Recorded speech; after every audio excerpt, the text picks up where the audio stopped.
Different గా ఈజీగా ఎలా చపాతీ చేసుకోవాలి.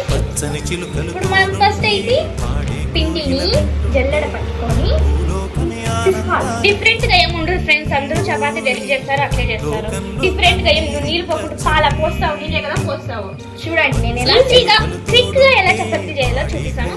మీరు ఇది మంది స్కిప్ చేయదండి ఫ్రెండ్స్, ఫుల్ వీడియో చూడండి, సబ్స్క్రైబ్ చేసుకోండి, లైక్ చేయండి.